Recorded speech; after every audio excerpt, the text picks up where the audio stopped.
Ella. Buenas noches, estimadas y estimados colegas. A toda sociedad inteligente y creativa que nos sigue y escucha, sean bienvenidos a su programa Trabajo Social en Acción Internacional, la innovación de las redes sociales. Mi nombre es Eliester Jaimes Jiménez. Es un gusto estar transmitiendo desde la Ciudad de México para todo el mundo en compañía de mi amiga y colega, licenciada Fabiola Guzmán Huerta.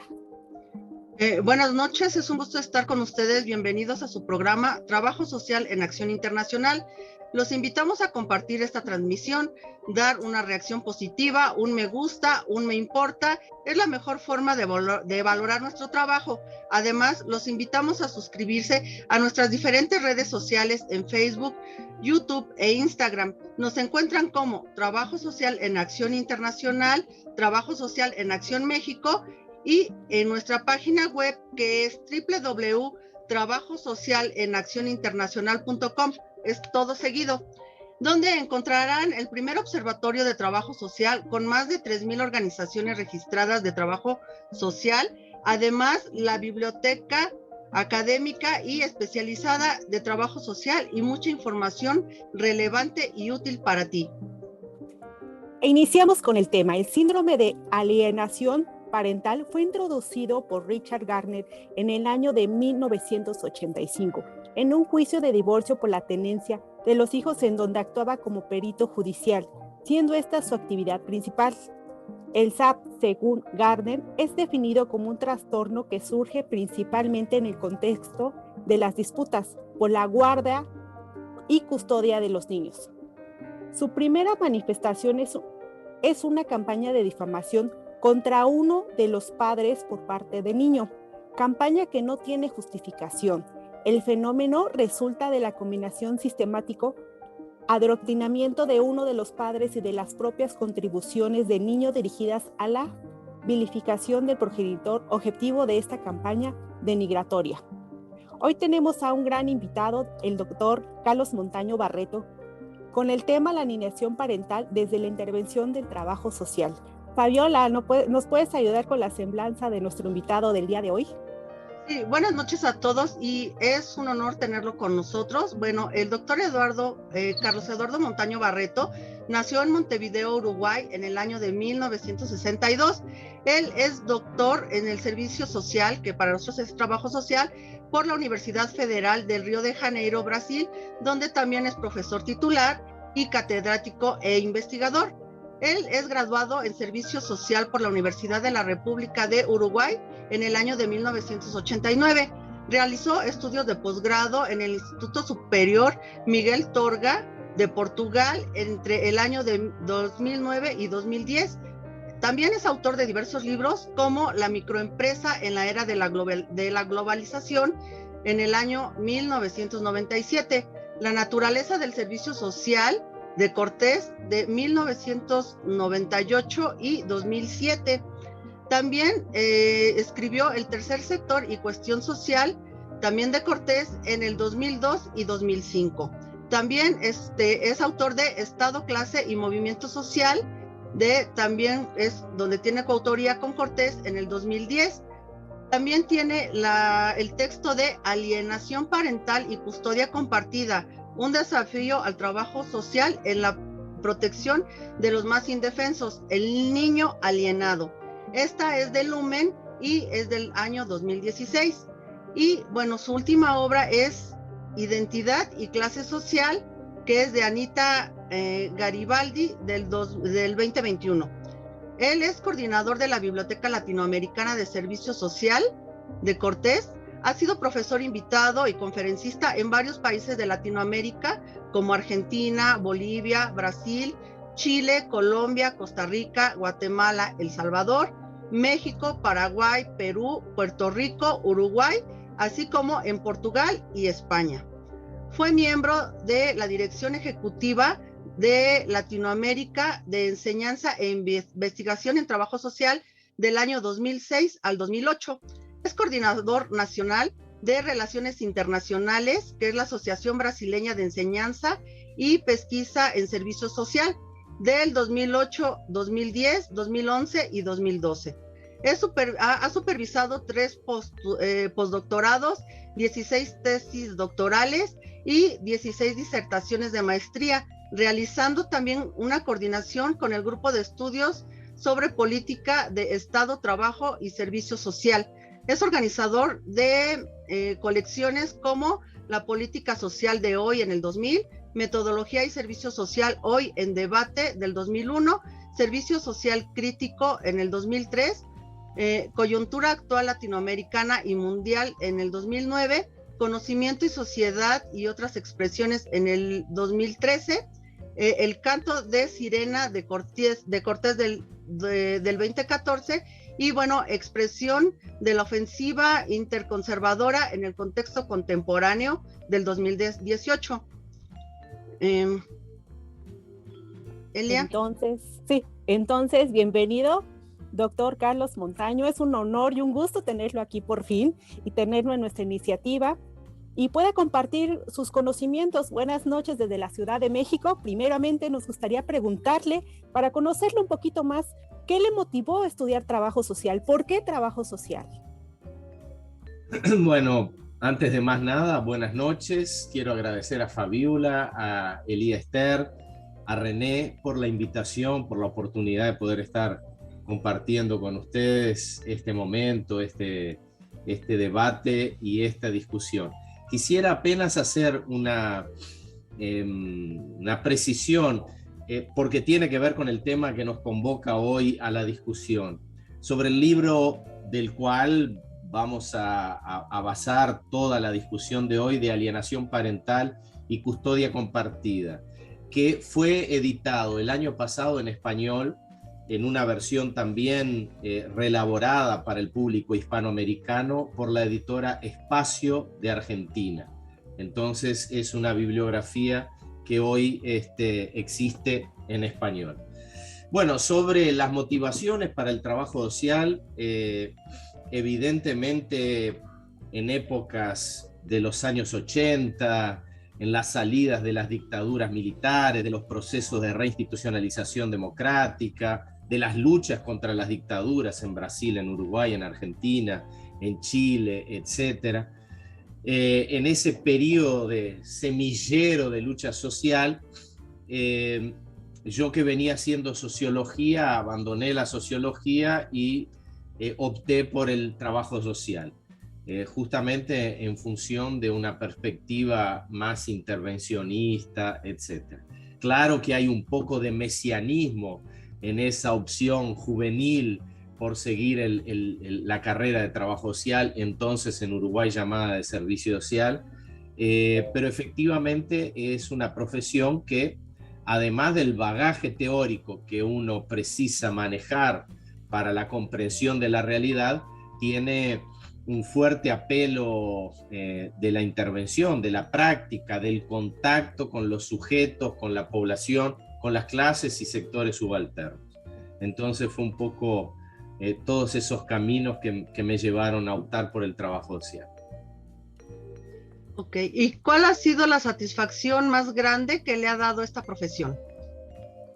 Yo he trabajado en Uruguay fundamentalmente en tres experiencias, pero dos más, digamos, con mayor permanencia, que fue una en el Instituto Nacional Estatal del Menor, que trabajaba con menores de edad, llamados de alta periculosidad, y trabajé también en una ONG vinculada tanto a las microempresas como a las cooperativas, pequeñas cooperativas agropecuarias, como experiencia de generación de renta y organización de cooperativas sociales. Pero digamos que mi mayor experiencia y mi vínculo fundamental, tanto en Uruguay cuanto después en Brasil, en donde me radiqué a partir del 93, es fundamentalmente académica y es la docencia. Yo puedo decir que en ese sentido la mayor satisfacción es ver un alumno, un ex orientando, que ustedes dicen alumno de tutoría o quien le hace la dirección a la tesis de grado, de posgrado, o bueno, ver cómo ese alumno se tornó docente, progredió, se tornó un profesional de referencia. Eso es enormemente, de una satisfacción enorme ver cómo uno puede haber contribuido con un granito de arena para la carrera profesional de algún colega. Y particularmente en relación a las publicaciones, conferencias, etcétera, saber que eventualmente uno puede haber contribuido con la ampliación de un conocimiento crítico, etcétera. Lo que de alguna manera articula, yo digo hace mucho tiempo que tengo el privilegio, el placer de articular trabajo con militancia, sin confundir una cosa con la otra, pero en un mismo proceso. Cuando uno escribe un libro, cuando uno da una clase, cuando uno imparte una conferencia, está trabajando científicamente, académicamente, pero también está trabajando a partir de una serie de valores, de perspectivas, de proyectos, de visiones de mundo. Entonces, ver cómo en estas actividades uno puede incidir, contribuir con la generación y expansión del pensamiento crítico es la mayor satisfacción de un profesional y particularmente de un docente.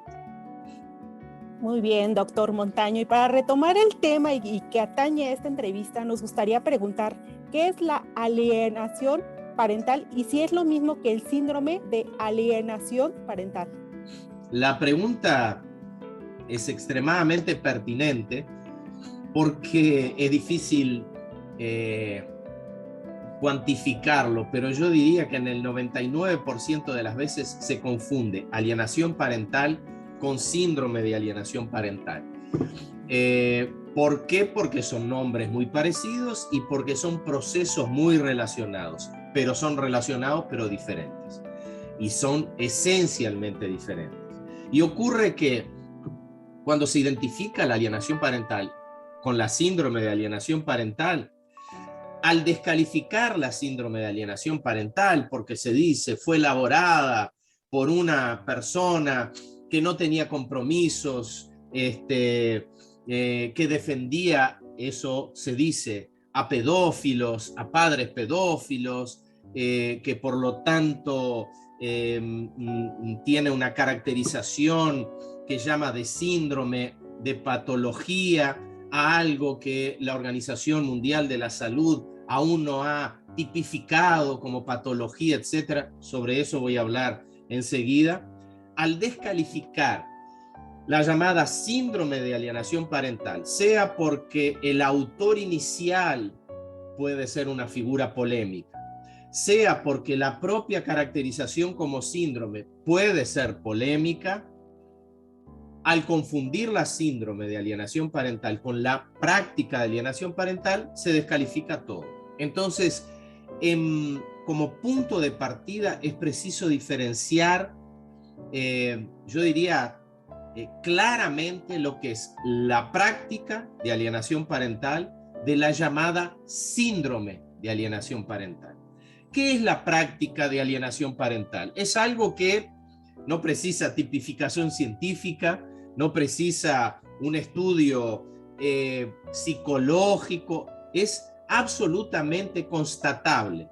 Es aquella práctica que puede ser realizada por cualquier persona, pero digamos, para generalizar, en general, por uno o ambos de los genitores y en general por aquel genitor o progenitor que tiene o que tiende a tener la custodia unilateral, la custodia única de los hijos, pero esto no es exclusivo, va a cambiar en cada situación. Esto es una generalización, es todo el comportamiento sistemático, no es una frase aislada, que tienda a denegrir al otro progenitor frente al hijo o frente a las instituciones que cuidan de la salud o de la educación o de los espacios sociales del hijo o hija, y o a impedir o dificultar el contacto, la convivencia, la intimidad la afectividad del hijo o la hija con el otro progenitor, limitando o impidiendo inclusive el ejercicio de lo que en Brasil hoy se llama el poder familiar, pero que en muchos países todavía se utiliza la denominación de patria potestad. Es decir, cuando uno no convive con su hijo, no puede ejercer la patria potestad. Al no poder ejercer la patria potestad, no solo se está afectando los derechos de ese progenitor vinculados a la patria potestad, sino también los deberes de ese progenitor que representan los derechos de los hijos. Es decir, si yo impido que el otro progenitor pueda ejercer la patria potestad en relación al hijo, yo estoy impidiendo no solo la convivencia del hijo con su padre o madre y todo el núcleo familiar, sino también los derechos de ese hijo a los cuidados, al cariño, a la afectividad, a la convivencia, etcétera, etcétera. Entonces, esto es la práctica de alienación parental. El conjunto de actos, de actitudes, de comportamientos, de discursos que tienden a denegrir la imagen del otro progenitor frente al hijo y el espacio social, de salud, de educación, etcétera, y o a impedir la convivencia de ese hijo con ese otro progenitor. Esto es la práctica de alienación parental. La llamada síndrome de alienación parental, y esta sí es polémica, y esta sí requiere de algún tipo de estudio fundamentalmente psicológico. Acá no entra tanto el campo del trabajador social, sino mucho más el campo de la psiquiatría, la psicología, la psicopedagogía, el psicoanálisis, etc.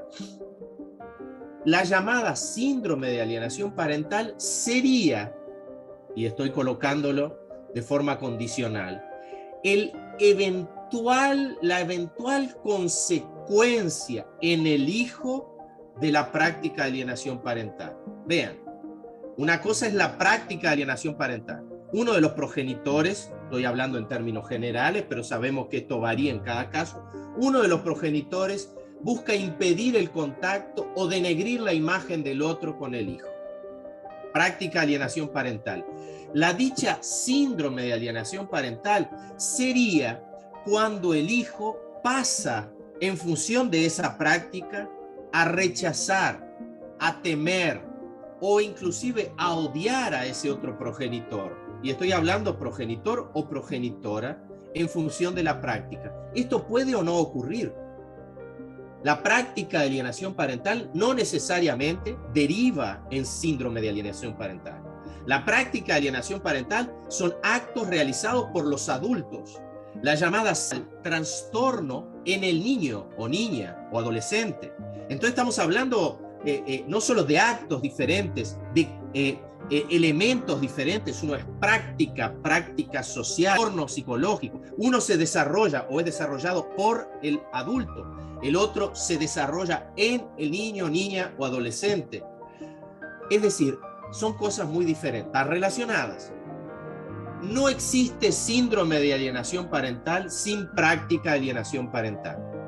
Pero sí puede existir práctica, y en general o muchas veces existe, práctica de alienación parental que no se desdoble en la llamada síndrome de alienación parental. O sea, estamos hablando de cosas relacionadas, sí, pero diferentes. Y cuando se confunde una cosa con la otra, embarramos toda la discusión. No solo porque al cuestionar, y efectivamente es cuestionable, la llamada síndrome, si es una patología o no, si está caracterizada por la Organización Mundial de la Salud o no como patología, si necesariamente se desencadena o puede no desencadenarse a partir de la práctica. Cuando confundimos una con otra, al problematizar la síndrome, estamos también barriendo con la misma escoba la práctica. Esta es incuestionable. La práctica es incuestionable. Es constatable empíricamente. La llamada síndrome no. La llamada síndrome o el llamado síndrome, porque acá entra el portugués y el español que le cambia de género al síndrome.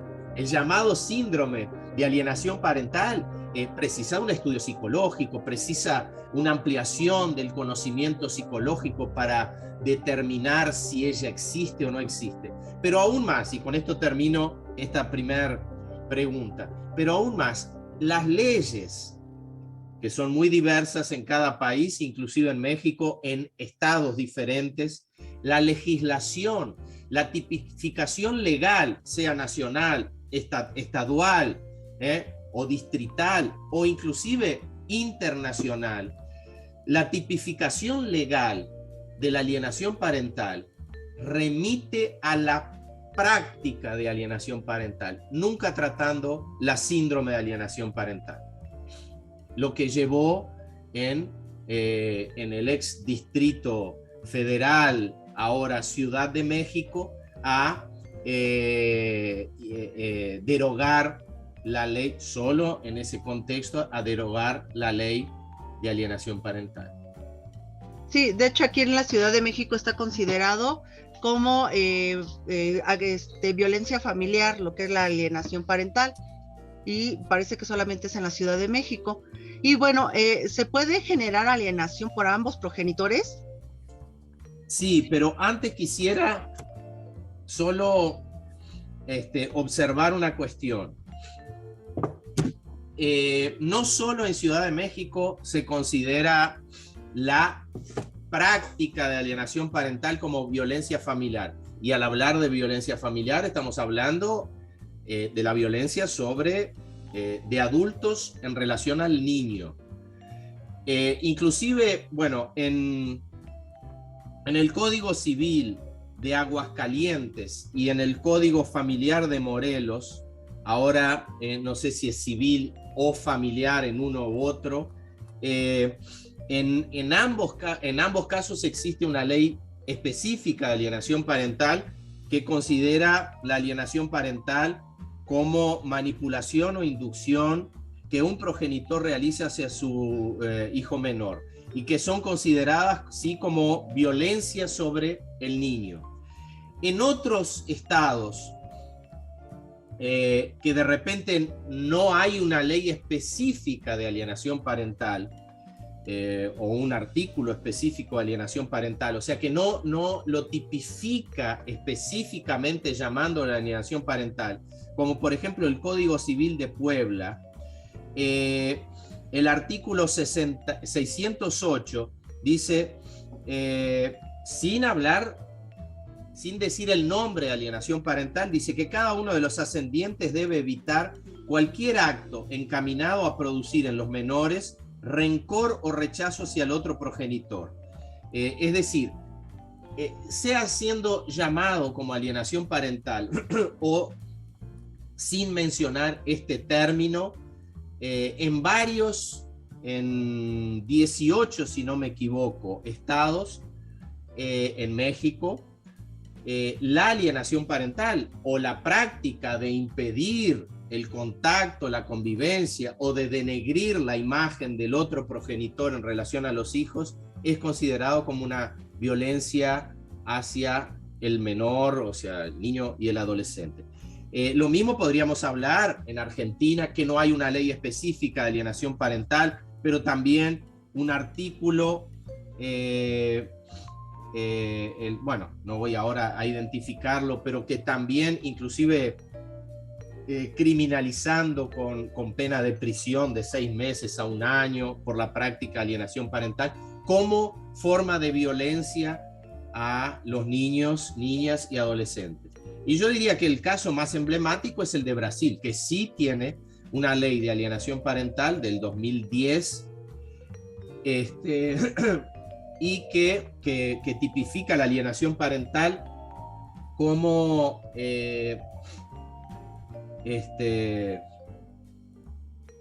bueno, ahora se me fue exactamente el término, pero como abuso afectivo. Y en el 2017, una ley que va a tratar todos los tipos de violencia en relación al niño, va a, en uno de sus artículos, caracterizar como violencia psicológica la alienación parental.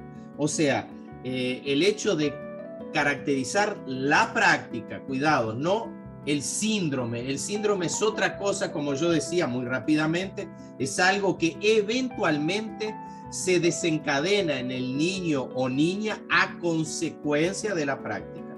Dejemos el síndrome de lado.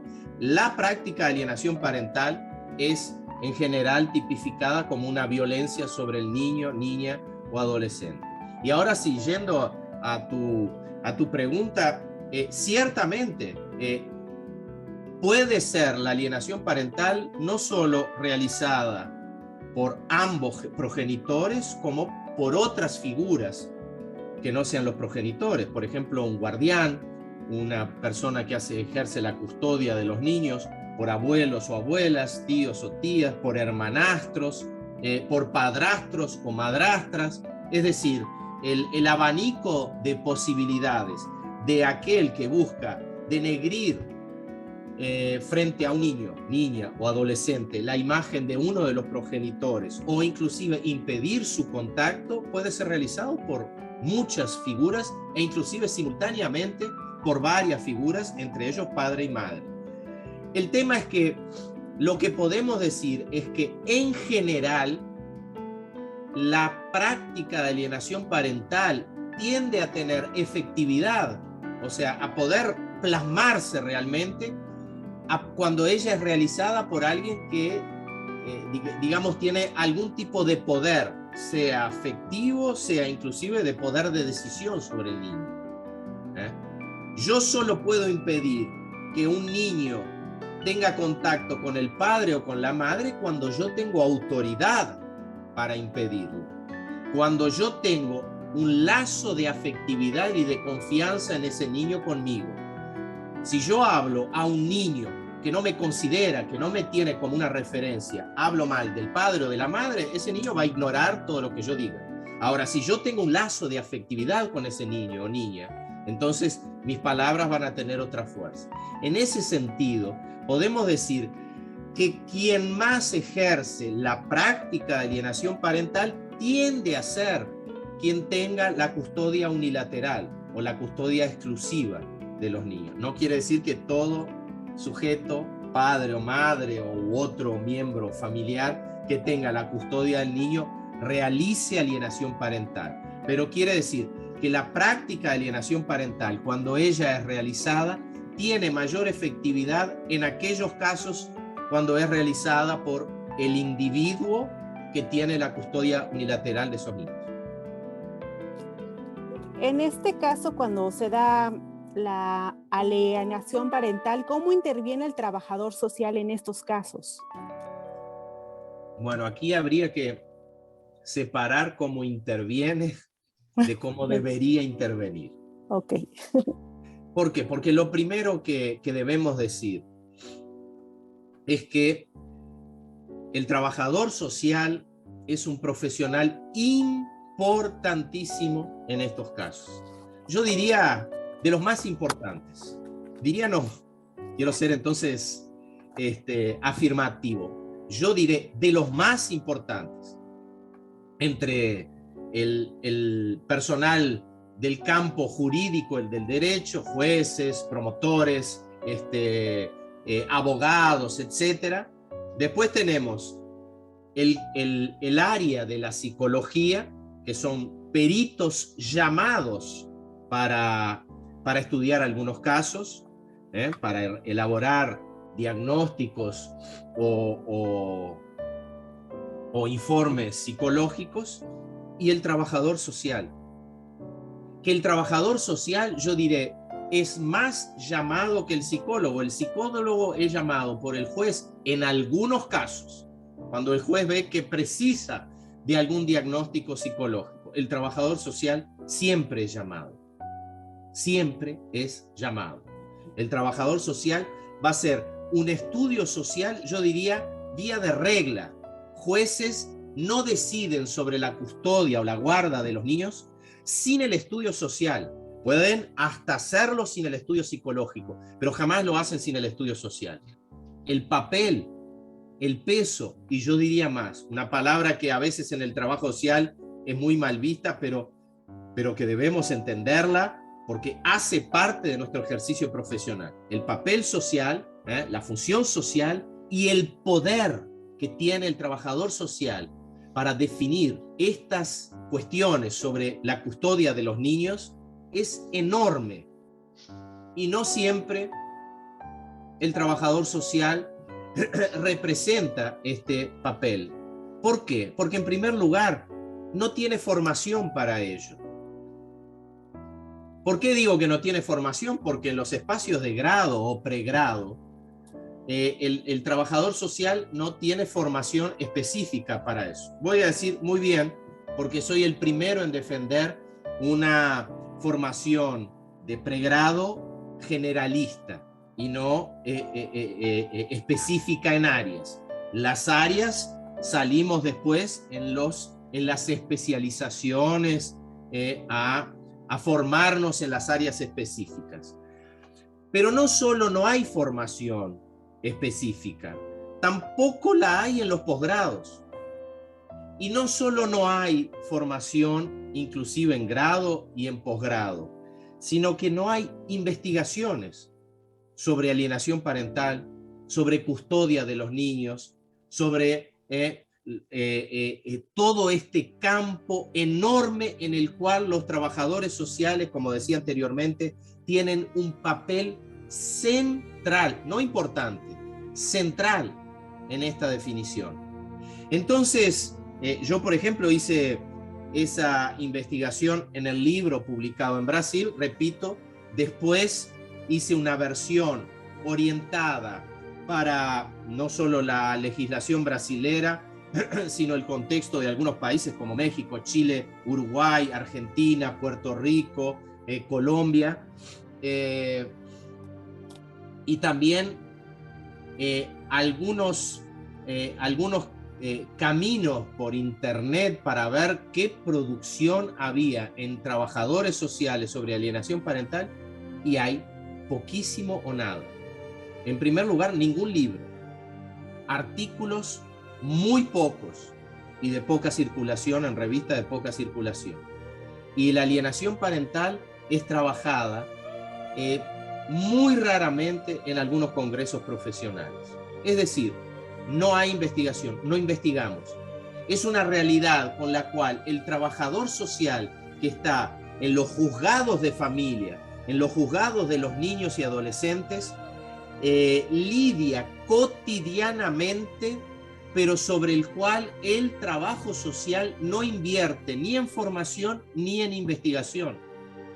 Resultado, nuestra práctica profesional en este campo o es de ojos tapados a esta realidad o es de forma muy intuitiva, porque no hay formación profesional para ello. Sí, se puede recurrir a estudios y bibliografía en el campo jurídico, pero no es exactamente lo nuestro. Sí se puede recurrir, y lo hay en algunos casos, a bibliografía en el campo psicológico o psiquiátrico, etc. Pero no es exactamente nuestro campo y nuestra función. Ellos están más para la cuestión de la llamada síndrome de alienación parental. Para la práctica, para el diagnóstico, para la contribución, para la verificación, para el estudio social, si envuelve o no alienación parental, entre otras cosas evidentemente, nosotros vamos a campo muy mal preparados. Entonces, la práctica es fundamental, pero se hace con muy pocas bases teóricas, científicas, reflexiones, etc. ¿Cómo debe ser la práctica? Yo creo que esta es una realidad que el trabajador social no puede negar. Si un trabajador social niega la práctica de alienación parental cuando ella existe, está legitimando esa práctica y por lo tanto el alejamiento del niño con uno de sus progenitores y todo lo que esto representa en la formación, en el retiro de la necesidad del doble vínculo afectivo, parental, inclusive no solo con padre y madre, sino con la familia paterna y la familia materna.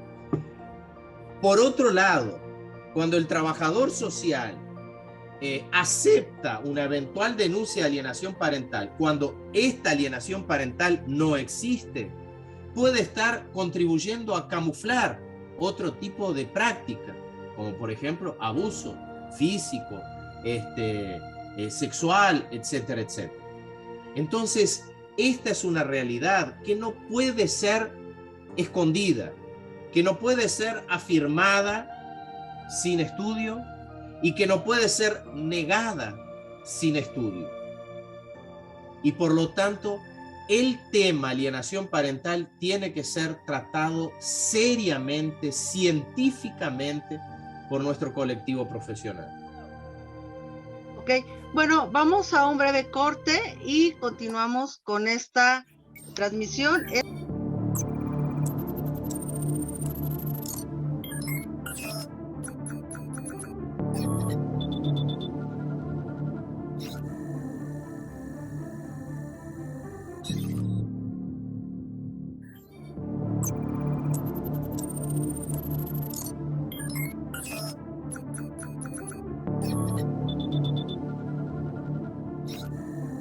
Y continuamos con esta transmisión. Esto es Trabajo Social en Acción Internacional. Y bueno, la siguiente pregunta, doctor, sería, ¿cómo interviene el trabajador social en los casos de, ¿cuáles son los modelos teóricos, metodológicos, herramientas y técnicas que podemos utilizar los trabajadores sociales en casos de alienación parental? Esta pregunta requiere, en primer lugar, una precisión. Yo creo que modelos de intervención envuelve, los llamados modelos de intervención envuelve de alguna manera modelos, no es esta la palabra que a mí me gustaría usar, pero por lo menos perspectivas de comprensión o de entendimiento, de abordaje de la realidad. Y acá, por lo tanto, hay los más variados y diversos. Cada se orienta de intervención, los más, etcétera, de mundo ni trabajo social. Hay trabajadores sociales de diversas perspectivas. Y esto cambia mucho a partir de cómo yo veo la realidad. Yo voy a tener un tipo de intervención diferente. Por ejemplo, si yo entiendo que la pobreza, y esto como ejemplo, si yo entiendo que la pobreza la veo como el resultado de comportamientos individuales, porque existe una cultura de la pobreza o porque los sujetos pobres desarrollan determinados comportamientos o actitudes, etcétera, entonces la intervención sobre la pobreza va a ser enfocada a una especie de, digamos así, concientización o capacitación o transmisión de determinadas normas de comportamiento, etcétera. Contrariamente, si yo entiendo la pobreza como el resultado de una estructura desigual, como es el capitalismo, en donde la riqueza se acumula por un lado y por lo tanto de otro lado se genera pobreza, las formas de intervención no serán comportamentales, serán tendientes a algún tipo de redistribución. No estoy hablando de ninguna perspectiva de transformación social ni nada, pero de un camino más redistributivo que un camino de cambios comportamentales. Esto apenas para dar ejemplo, que los dichos modelos de intervención dependen del tipo de comprensión que yo tengo de la realidad. En el caso de la alienación parental, esto no puede ser ajeno. Si yo entiendo que la alienación parental es un comportamiento patológico de algunos individuos, el tipo de intervención sobre esta realidad va a estar orientada justamente en técnicas terapéuticas, etcétera, etcétera. Contrariamente, si yo entiendo la alienación parental como una manifestación de la cuestión social, y quiero enseguida referirme particularmente a esto, el tipo de intervención, de comprensión de este fenómeno y por lo tanto de intervención será otro. Me explico. Desde la perspectiva en la cual yo me inscribo, que es el análisis marxista, el análisis histórico crítico de la realidad, Esto no es una perspectiva apenas para estudiar el mundo capitalista, es una perspectiva también para estudiar los fenómenos micro, los fenómenos sociales, los fenómenos cotidianos, la vida cotidiana, los fenómenos que aquejan a determinados individuos. El marxismo no es una perspectiva apenas para el análisis macroeconómico. El análisis marxista es también una perspectiva para estudiar la realidad cotidiana de los individuos. ¿Por qué? Porque es estudiar esa realidad en una perspectiva de totalidad.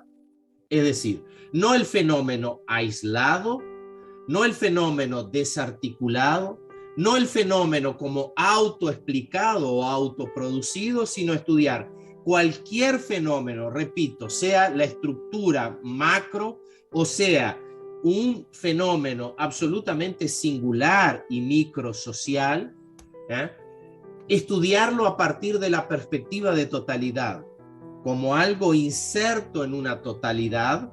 O sea, no voy a estudiar la totalidad, pero voy a estudiar ese fenómeno inserto, explicado, articulado en una totalidad, articulado con otros fenómenos de la realidad, teniendo génesis, fundamentos que son no necesariamente endógenos. Lo que funda cada fenómeno es mucho más externo que interno.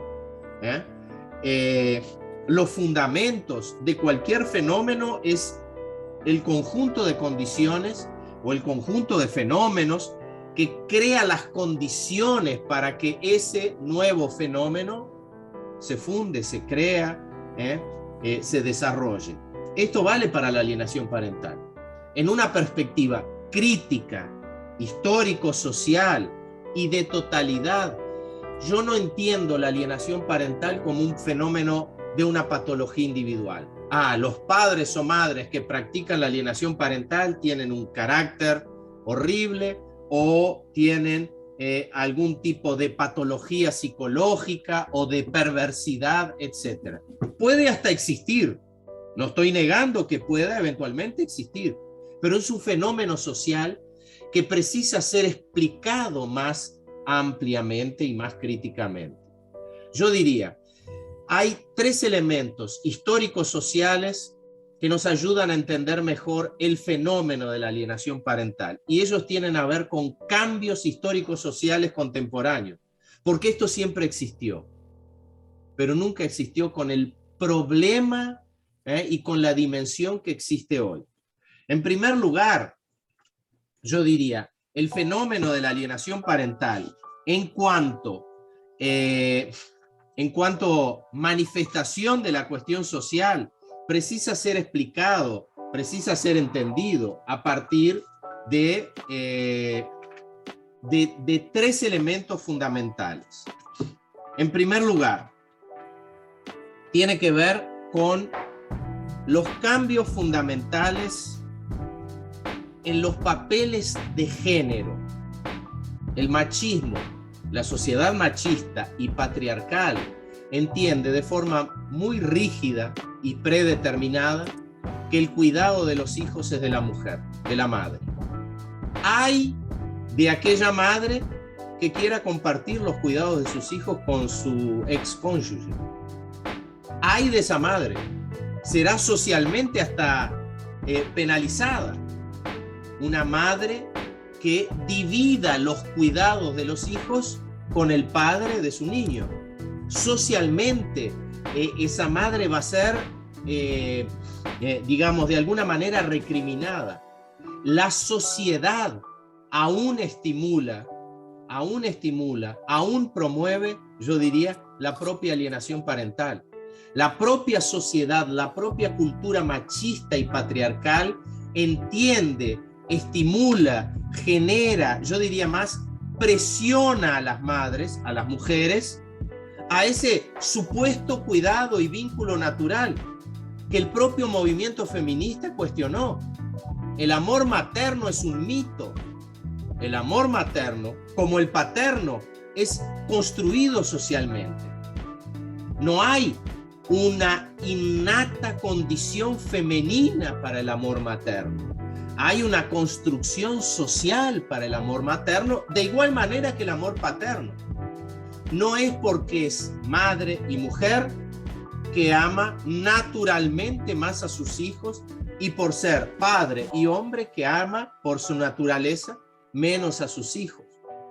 Pero la cultura machista establece rígidamente esos moldes. Dentro del matrimonio, muy bien, se reparten las funciones dentro del núcleo familiar. Pero cuando hay un divorcio, hay una separación conyugal, entonces la cultura machista dice no. El padre puede visitar a sus hijos, pero la función del cuidado es por naturaleza de la madre. Esto es la quinta esencia de la cultura machista y de la estructura patriarcal. ¿Qué sucede? Esto entra en conflicto con las seculares luchas feministas, con las conquistas de las mujeres que ganan el mercado de trabajo, que ganan el acceso a la esfera pública y no apenas a la esfera privada y del hogar. La reina del hogar pasa a ser reina también del espacio público, del espacio laboral, no solo conquistando ese espacio, pero también conquistando autonomía financiera, autonomía intelectual, etcétera, en la formación, en la universidad. Es decir, aquella cultura machista y patriarcal con funciones tan rígidas pasa a entrar en conflicto con las luchas, las banderas feministas y las conquistas efectivas de los movimientos feministas. Y los movimientos feministas han reivindicado igualdad de género y por lo tanto igualdad como una de sus manifestaciones o de sus desdoblamientos, igualdad parental. La igualdad parental, la igualdad en los cuidados de los niños es un elemento particular de la igualdad de género, bandera de los movimientos feministas. Y en este caso, la corresponsabilización en el cuidado de los niños. Bueno, tenemos un primer choque cultural histórico, que la sociedad aún está en un proceso de transición entre la cultura machista y patriarcal, que aún está presente en la sociedad y en los juzgados, y los movimientos feministas y los movimientos de los derechos humanos por la igualdad en términos generales, y las conquistas feministas y las conquistas de las mujeres. Esto es un primer elemento de choque histórico de una sociedad, yo llamaría, en transición. Hay un segundo elemento, también cultural, que denota una sociedad en transición, que tiene que ver con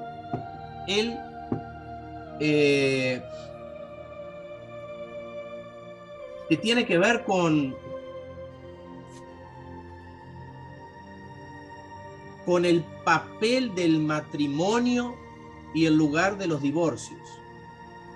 Teníamos hasta hace muy poco tiempo atrás un matrimonio que, sea por cuestiones sociales, culturales, económicas, políticas o religiosas, tenía una estabilidad hasta la muerte.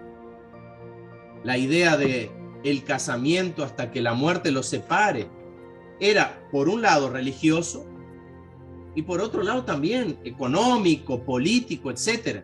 ¿Cuántos matrimonios en clases más elevadas son, o antiguamente o inclusive recientemente, son arreglados políticamente? O sea, el matrimonio era una alianza a través de algún tipo de contrato social, económico, político o religioso. Pero vivimos en una sociedad en que este matrimonio está transitando y está cambiando para una base mucho menos contractual, que todavía permanece, sí, pero mucho más afectiva. El afecto y no el contrato pasó a ocupar un lugar cada vez mayor en los matrimonios. Pero vean, el contrato, sea religioso, político, económico, es definitivo, o hasta que la muerte los separe. El matrimonio sustentado en afecto es mucho más transitorio, porque el afecto puede venir e irse, puede venir nuevos afectos, etc.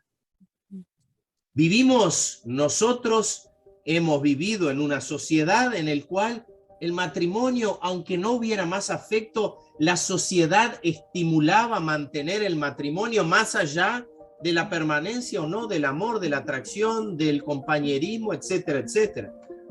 Hoy esto es mucho menos presente. El matrimonio pierde sentido cuando el vínculo afectivo se desvanece. Por lo tanto, el matrimonio deja de tener la permanencia, la durabilidad que tenía antes, y los divorcios pasan hoy a ser una regla en lugar de una excepción. Y por lo tanto, al crecer tanto vertiginalmente el divorcio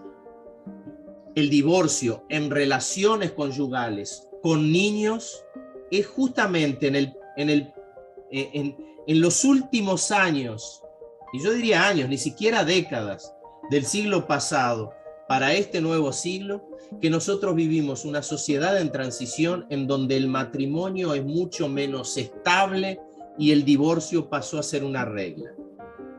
Lo que lleva a mostrar nuevamente una sociedad en transición. La sociedad aún no ha producido consensos sociales. ¿Qué debe ocurrir entonces con los niños de un matrimonio que se deshace o que se desvanece? Que se disuelve, sería la mejor palabra. ¿Qué debe ocurrir con los niños? ¿Queda con el cuidado exclusivo de la madre? ¿Queda con el cuidado de ambos? ¿El niño va de una casa para otro? ¿Tiene dos familias? Y cuando el matrimonio se deshace y alguno o ambos de sus miembros reestablecen nuevas familias, entonces el niño va a tener una familia materna y una familia paterna. Y cuando hay familias con religiones diferentes, con culturas diferentes, con hábitos diferentes, y cuando hay familias homoafectivas, la sociedad aún no ha producido consensos de cómo operar en esto. Solo que hasta hace 3 décadas atrás, esto era muy raro, era la excepción, y hoy es la regla. Hoy el divorcio es la regla. El tener familias reconstruidas con hijos del primer matrimonio de uno, del segundo matrimonio del otro, con hermanastros, con padres iguales, pero madres diferentes, con madres iguales, pero padres diferentes. Hoy es regla. Familias con diversos arreglos o composiciones familiares. Esto pasó a ser la regla social, que todavía la legislación no procesó avances y la sociedad no estableció consensos. Por eso vivimos un drama familiar en esta cuestión. Esto es un drama familiar, porque no se trata, aunque pueda existir ello, lo decía al inicio, no se trata de ser una acción patológica de un individuo que tiene un carácter pésimo, que tiene ansias de destruir la vida del otro, de la otra, de su propio hijo. No, esto puede existir, pero no es lo fundamental.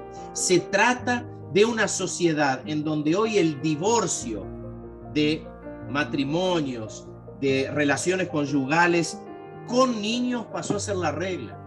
La construcción de nuevas familias pasó a ser la regla.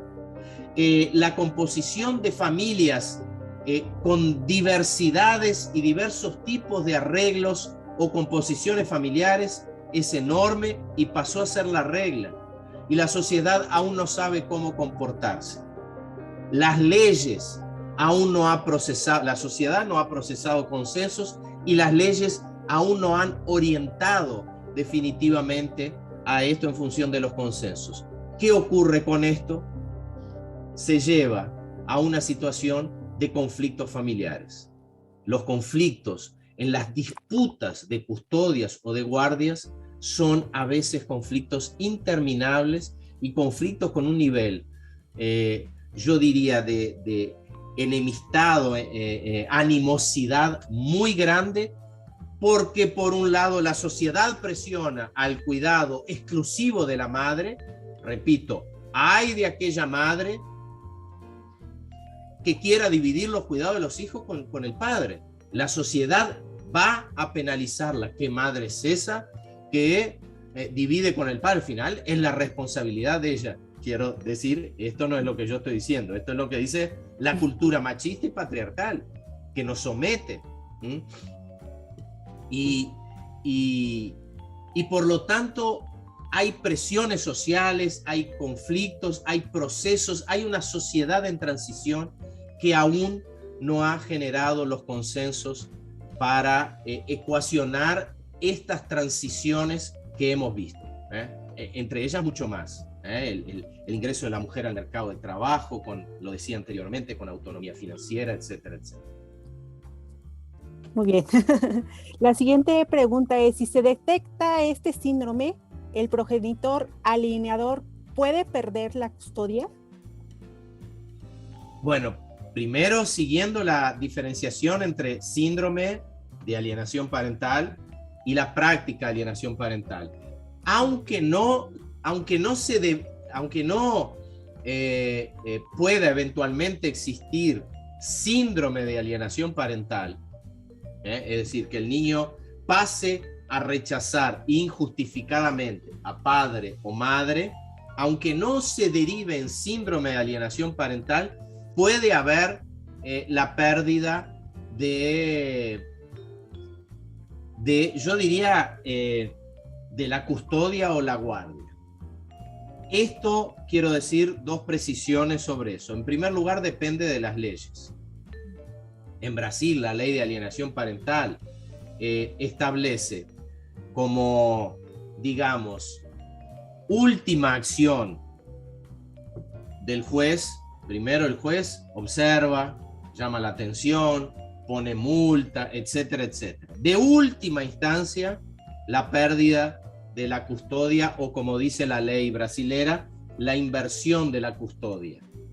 Si estaba con uno que alienó e impidió al hijo de convivir con el otro, la custodia pasaría al otro. Entonces, en primer lugar, esto depende de leyes y no en todo el mundo, ni siquiera si pensáramos solo en México, y yo hablo de México, pero no con estudios profundizados sobre leyes, sino con un estudio muy preliminar de algunas leyes y alguna bibliografía que diferencia la legislación en cada uno de los estados, pero ni siquiera en México vos tenés consenso de un estado para otro en cómo actuar. Entonces, la pérdida de la custodia depende de la legislación de cada país o de cada estado.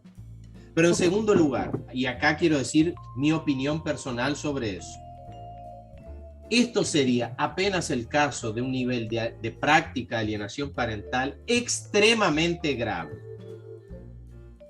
Y existe. Existe el nivel, yo diría, el más grave, inclusive con consecuencias, ahí sí psicológicas y de todo orden de los niños, de falsas acusaciones del otro progenitor de abuso, etcétera, etcétera. Yo diría que solo en situaciones muy graves. ¿Por qué? Por dos motivos y dos argumentos. Uno es legal, jurídico, y envuelve derechos de los niños. El poder familiar, como se denomina en Brasil, o la patria potestad, como se denomina en México y en otros países, es indivisible. La patria potestad es corresponsabilidad de padre y madre, a no ser que por decisión de algún juez se retire o se suspenda la patria potestad por algún tipo o de negligencia o de violencia, etcétera, etcétera, a uno o a ambos de los genitores. Pero la patria potestad, en cuanto permanezca, es de ambos e indivisible. Y la custodia, la convivencia, es uno de los elementos de la patria potestad.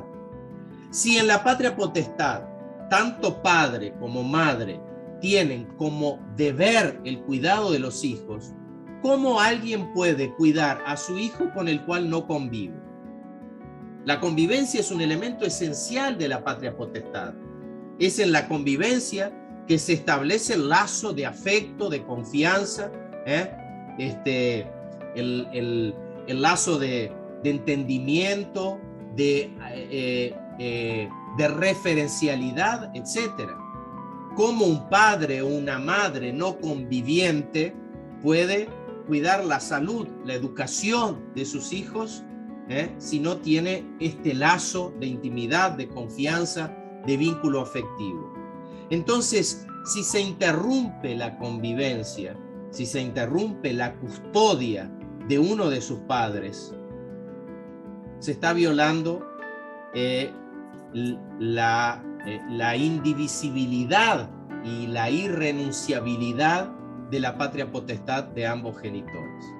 Entonces, por un lado, yo diría, solo realmente en última instancia y cuando el nivel de práctica de alienación parental sea de una gravedad enorme, porque lo ideal es no romper este vínculo propio de la convivencia, que se menciona como custodia, porque al romperlo se viola la indivisibilidad e irrenunciabilidad de la patria potestad. Pero en segundo lugar, y fundamentalmente, porque al retirar la custodia de un padre o de una madre, por más que haya ejercido la alienación parental, al retirar la custodia, al retirar la convivencia, no la custodia exclusiva, esto sí, yo soy defensor de la custodia compartida, no de la custodia exclusiva, pero al retirar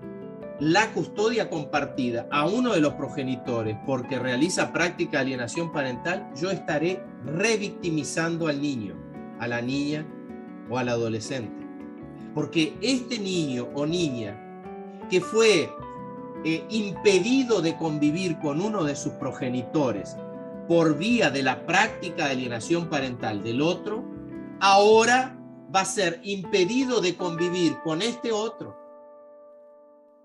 Entonces, el más penalizado va a ser nuevamente repenalizado, revictimizado el niño, niña o adolescente cuando se suspenda la convivencia y la custodia con uno de sus progenitores. Entonces yo diría,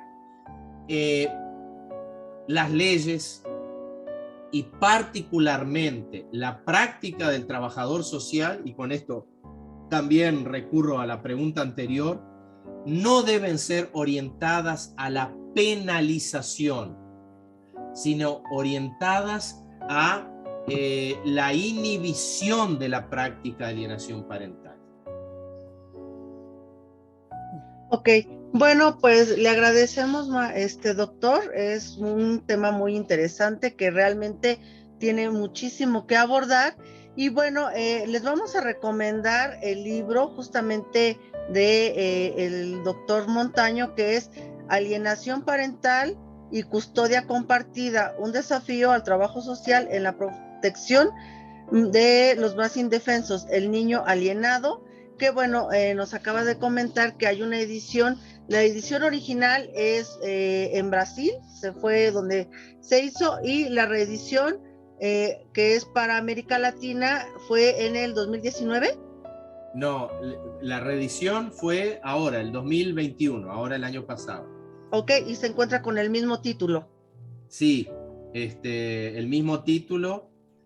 Hay cambios, no es solo la traducción, sino que hay la ampliación a estudios de algunos países de América Latina, más allá de Brasil. Okay, y es por la editora Espacio. ¿Dónde pueden encontrar este texto? En los enlaces de la editora Espacio de Argentina o Espacio Editorial de Argentina. Yo puedo pasarles, no sé si después ustedes lo pueden anexar ahí, puedo pasarles los enlaces, pero fundamentalmente en Facebook o en la propia página de Espacio Editorial de Argentina. Ok, le agradezco. Vamos a pasar a una técnica de asociación de palabras. En esta asociación de palabras, usted va a mencionar lo primero que le venga a la mente. Y empezamos. La primera palabra sería trabajo social. Profesión, amor, intervención, estudio. Alienación. Alienación, separación, que puede Docencia. ser separación de la realidad, la alienación de conciencia, puede ser separación de la obra, del sujeto que produce de su propio resultado, en este caso particular, la separación del hijo en relación a sus padres. Ok, la siguiente sería docencia. Docencia es mi pasión, es enseñanza, es investigación, es también cambio social. Marxismo. Marxismo, la herramienta de análisis crítico de la realidad. Investigación. Investigación, conocimiento de la realidad que puede legitimarla, reproducirla o puede cuestionarla e infirmarla. Uruguay. Uruguay, pasión. Brasil. Brasil, pasión también, país de adopción, país materno. Nacionalidad. Uruguay, Brasil. Trabajo social en acción internacional. Trabajo social en acción internacional, un espacio de reflexión crítica con el cual estoy teniendo mi primer acercamiento, mi primer relación de los, espero, muchos otros encuentros. Claro que sí. Y Carlos Montaño. Una contradicción ambulante, pero unas ganas de vivir y de caminar. Muy bien. Bueno, le recordamos que para poder obtener constancia de esta transmisión, tienen que esperar el link que se pondrá justamente al finalizar esta entrevista y bueno, por medio del llenado del formulario es como se harán acreedores a la constancia de la misma. Elia. Sí, muchísimas gracias. Doctor Carlos Montaño, le damos el agradecimiento de esta entrevista muy esperada y realmente aprendimos muchísimo. Le damos un reconocimiento virtual que próximamente le estaremos llegando vía este email. Y no sé si usted nos puede mencionar qué actividades, eventos, conferencias, talleres que puedan participar las personas que están viendo esta transmisión para que usted nos pueda invitar. Mío, el email mío, C de Carlos, _ Montano, sin la ñ, _ de nuevo, BR de Brasil, @yahoo.com.br.